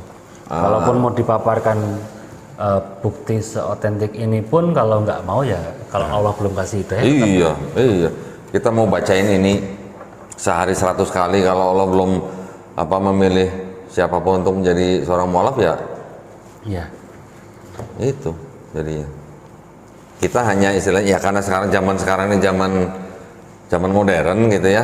Dokumen ada, soft copy ada, hard copy ada. Betul. Ya itu yang kita pakai untuk berdakwah. Betul. Masya Allah. Nah bedanya apa? Kita berdakwah kepada orang yang di luar Islam sama mereka yang berdakwah kepada yang di luar agama mereka. Dalam hal ini Kristen lah ya. Iya. Bedanya apa tuh Mas?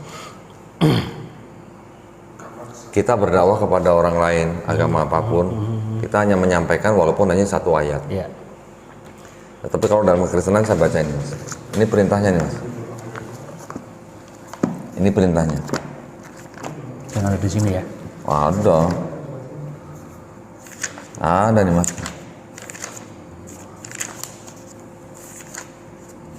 Harus tertulis dong perintahnya dong. Kalau nggak tertulis nanti dianggap bisa-bisaan, gitu kan? Nah ini Matius 28 ayat 19. Coba tolong baca Mas.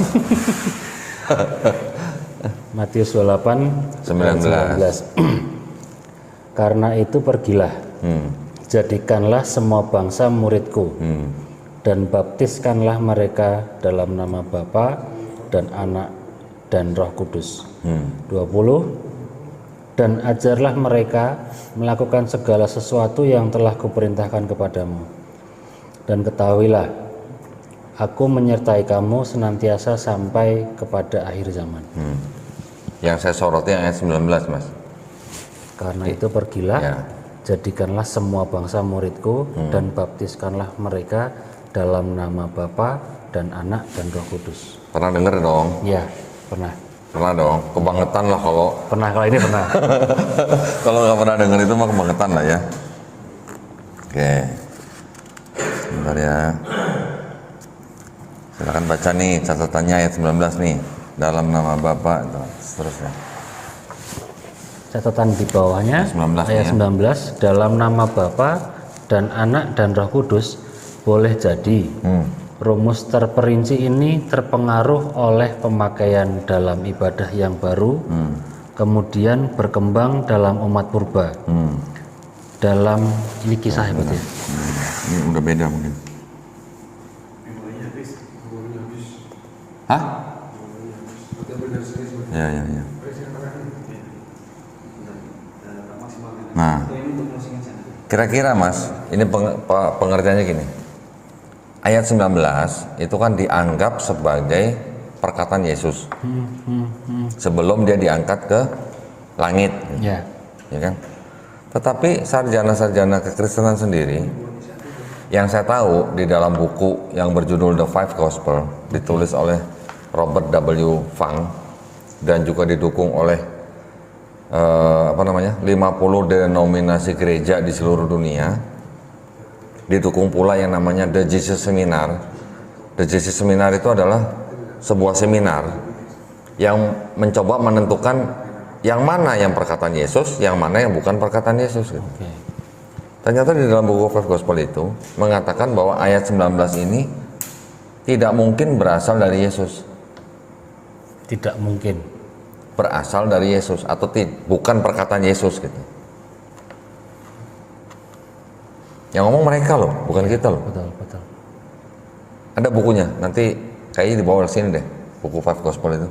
Di bawah. Di bawah ada. Coba. Di bawah Doni.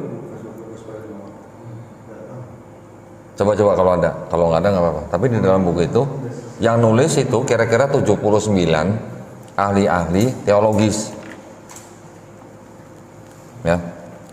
Dan juga menurut, pernah dengar Katolik Ensiklopedia nggak Mas? Belum. Baru ini. Orang Katolik kok nggak pernah dengar Mas? Ini dulu Katoliknya ngapain aja? Yang penting nyanyi, Iya ya Mas. datang, homili, selesai. Katolik Ensiklopedia itu adalah sebuah kumpulan daripada keterangan setiap apa ya, kata-kata apalah, istilah-istilah apa tuh, kayak kamus lah, hampir kayak kamus lah. Dan yang namanya ensiklopedia itu bukan tulisan satu orang, tulisan banyak orang, itu satu lembaga gitu. Di Katolik Ensiklopedia dikatakan bahwa ayat 19 ini yang merupakan baptis dalam nama Bapa dan Putra dan Roh Kudus itu adalah tambahan di abad kedua Oke. oleh gereja. Oke.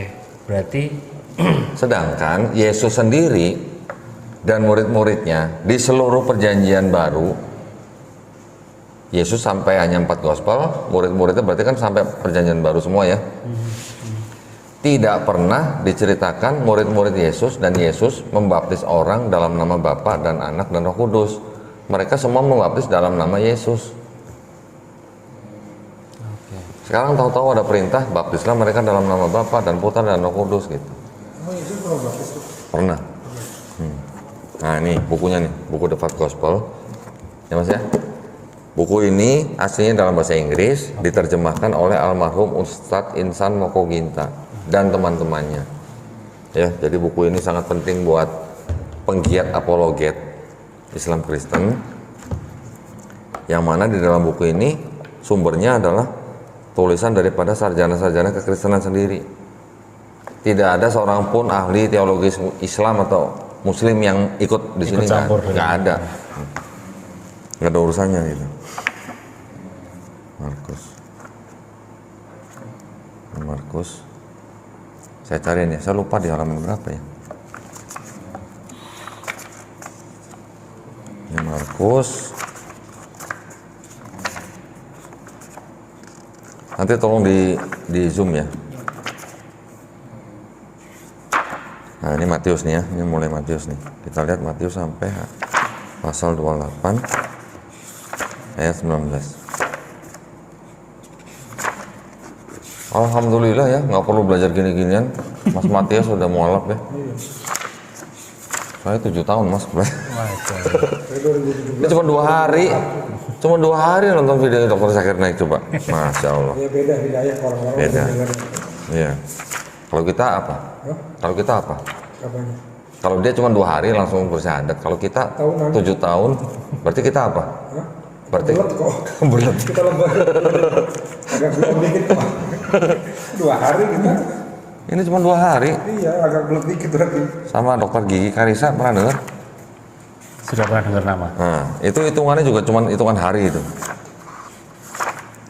Berarti kita tuh belet emang. Iya, belum. Udah blok 27, 28, ini 28 ya? 19. 19. Nah ini ayat 19 kan? Karena itu pergilah jadikan semua bangsa muridku. Baca nih. Nah, kita tunjukkan dulu ke pemirsa, baru habis itu nanti Mas Matias baca. Ini kita bagian terakhir inilah. Lihat nih ayatnya nih. Sebentar. Nah itu. Nah ini nih, dari sini nih, 19 nih.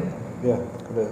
Karena itu pergilah, jadikanlah semua bangsa muridku dan baptislah mereka dalam nama Bapa dan Anak dan Roh Kudus. Deh. Dan Sekarang ini nih ya, dari sini nih ya. gimana Rob? Baca nih. Dari sini sampai sini. Sampai sini. Perbuatan itu dalam Matius diekspresikan dalam bahasa Matius dan menggambarkan pendapat penginjil tentang misi dunia dari gereja. Yesus mungkin tidak memiliki ide meluncurkan sebuah misi dunia dan pastinya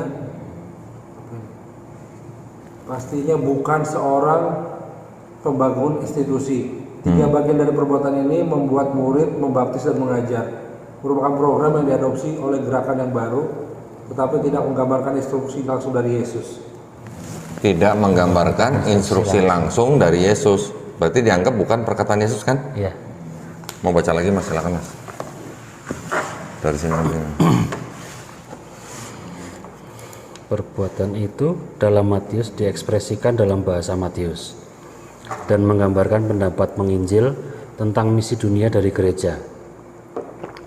Yesus mungkin tidak memiliki ide meluncurkan sebuah misi dunia dan pastinya bukan seorang pembangun institusi.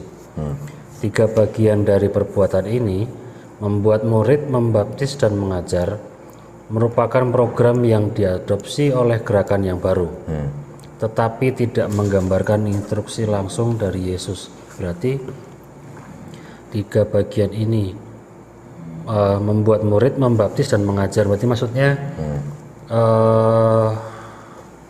karena itu pergilah dan jadikanlah semua bangsa muridku dan baptislah mereka dalam nama Bapa, Anak dan Roh Kudus. Ini tidak ada instruksi langsung dari Yesus tentang hal ini.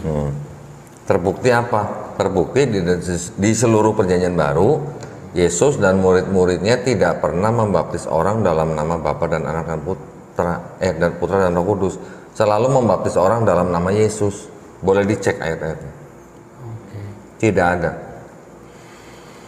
Jadi ini adalah ayat tambahan.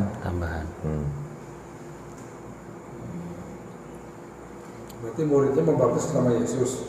Yesus membaptis nama Bapa langsung. Enggak, Yesus juga membaptis atas nama Yesus sendiri, atas nama dirinya sendiri gitu.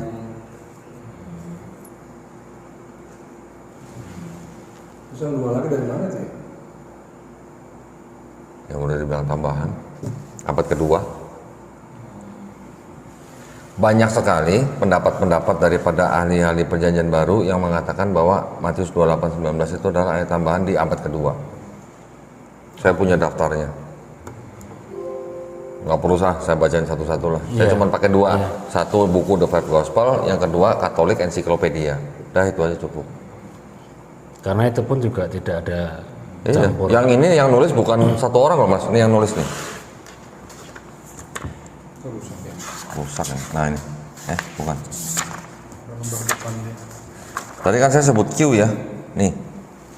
Ucapan Q kan? Iya. Q itu adalah quell. Kabar buruk. OPQ.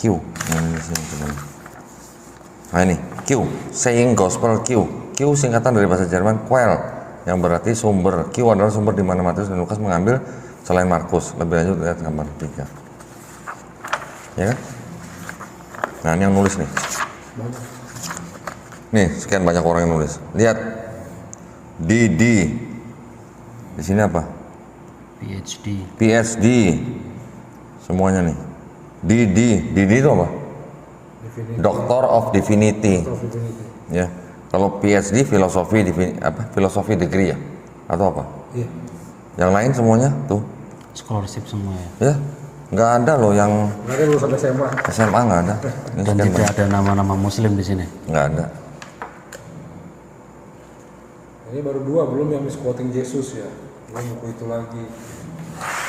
Untung udah mualaf nih. Alhamdulillah ya. Alhamdulillah. Ya. Untung udah malam. Mungkin pada saat orang-orang Kristen membaca ini akan sedikit jadi terasa kayak emosi ya. Tergantung mas. Tergantung posisi dia tuh sebagai apa sekarang dari sini. Di masyarakat dia sebagai apa. Oke, karena ada status quo yang harus dijaga. Mungkin karena jabatan, posisi, sosial, ekonomi, itu yang bisa menghambat seseorang untuk setuju dengan akal sehatnya. Oke. Karena hambatan-hambatan itu, akhirnya dia melawan akal sehatnya, sehingga tetap begitu. Dan mencari pembenaran-pembenaran menurut Ya. pribadinya. Ya, kira-kira gitulah. Ada juga yang baca ini sejam langsung mualaf, ada. Ada yang datang ke tempat saya kasih lihat baca ini, Ada yang pulang perempuan nangis, ada. nangis pulang. Pulang nangis ada. Ditutup pulang nangis, stres katanya. Selama ini saya ya gitulah. Akhirnya setelah 2 minggu dia datang ke MCI bersahadat. Ada yang begitu. Alhamdulillah. Ada juga yang nggak baca ini kasih itu juga ada yang malah. Ada. Ada. Itu udah. Ada juga yang udah baca ini penasaran mau lagi cuma itu kejauhan ya. Ada juga yang begitu. Guru lagi ya. Guru, guru agama lagi. Oh ada ya Pak ya? Ada. Ini teman saya. Oh. Saya biasanya telepon admin. Mungkin di sebelah saya ini mungkin. Oh bukan. Bukan. Oh, bukan. Guru agama Kristen baca ini penasaran pengen baca lagi. Oke. Tapi akhirnya belum. Tapi tadi kemarin telepon ngajak sana lagi. masih belum puas Belum. dengan rasa penasaran Kemarin itu. kan kita ngobrolnya di kompleks sekolahnya. Baca begini, emang orang tahu-tahu langsung berani langsung meninggalkan pekerjaannya. Iya, status quo yang ada di Hah? yang dijaga tadi itu. Itulah ya. Karena waktu itu saya memutuskan itu saya istilahnya kayak apa ya? Ini benar.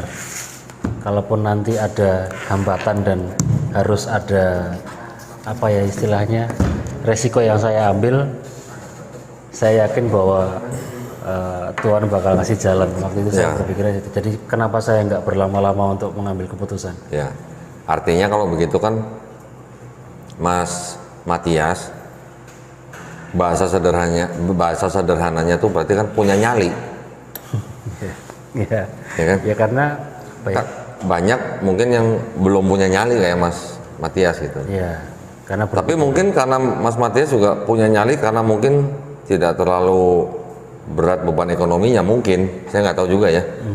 Tapi banyak orang yang nggak punya nyali karena ekonominya, waduh, sulit sekali ditinggalin gitu kan bisa juga. Iya. Ya itu semuanya kembali kepada pribadi masing-masing lah ya. Kita tidak boleh memaksakan sesuatu kepada orang lain. Itulah intinya sebenarnya kan.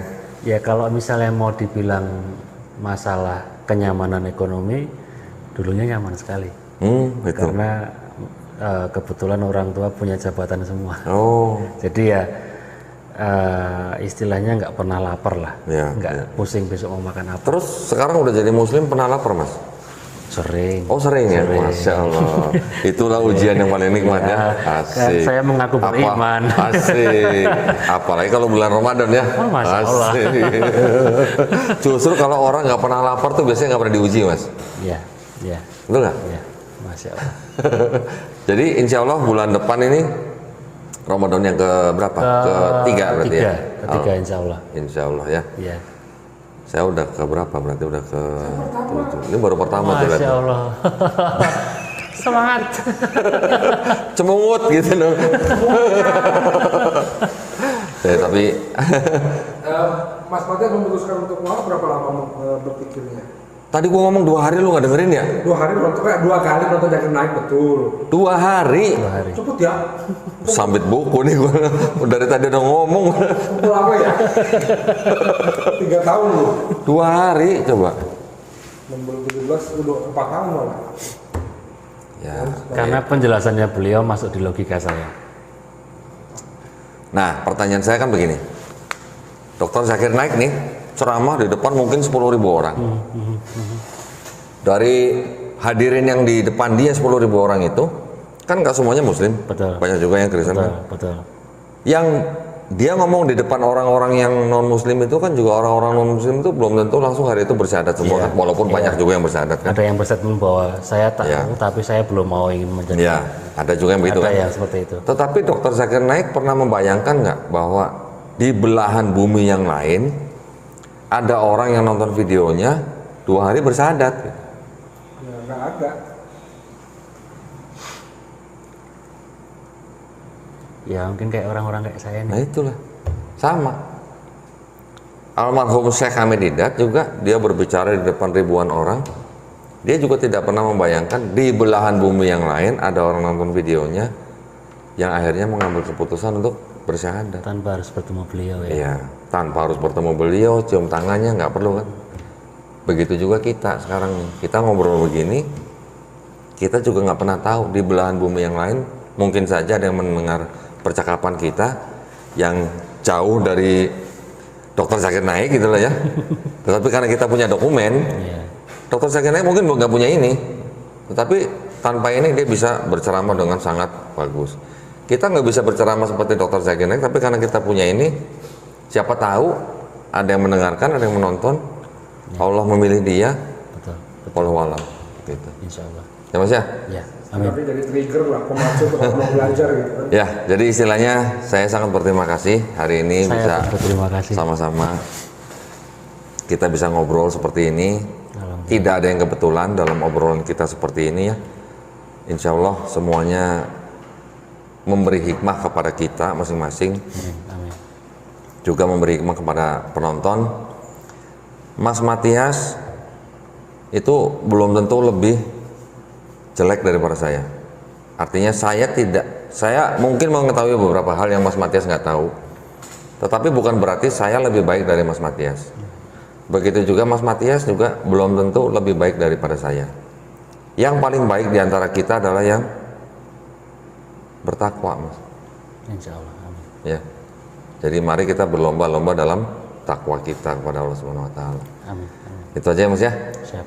Terima kasih banyak ya Mas ya. Kita boleh ngobrol-ngobrol pada hari ini. Mudah-mudahan obrolan kita bermanfaat. Amin, Ada manfaatnya lah ya, amin, ya paling tidak buat yang nonton ya. Nah, mari kita saling mendoakan agar kita semuanya istiqomah Amin. Amin. di dalam kita menjalani ujian kita di hidup yang sementara ini gitu Mas ya. Bagaimanapun bentuknya. Ya, bagaimanapun bentuknya, bagaimanapun kondisinya, itu semuanya adalah ujian. Jadi saya hanya bisa berdoa, mudah-mudahan kita semuanya istiqomah. Amin. Gitu, Mas ya. Amin, ya Allah. Baiklah kalau begitu kita sudahi obrolan kita pada malam hari ini. Mudah-mudahan apa yang kita bicarakan semuanya ada hikmahnya, ada manfaatnya buat para pemirsa. Dan kami mengucapkan banyak terima kasih atas perhatiannya. Mohon maaf kalau masih ada kekurangannya. Wabillahi taufiq wal hidayah. Wassalamualaikum warahmatullahi wabarakatuh. Waalaikumsalam.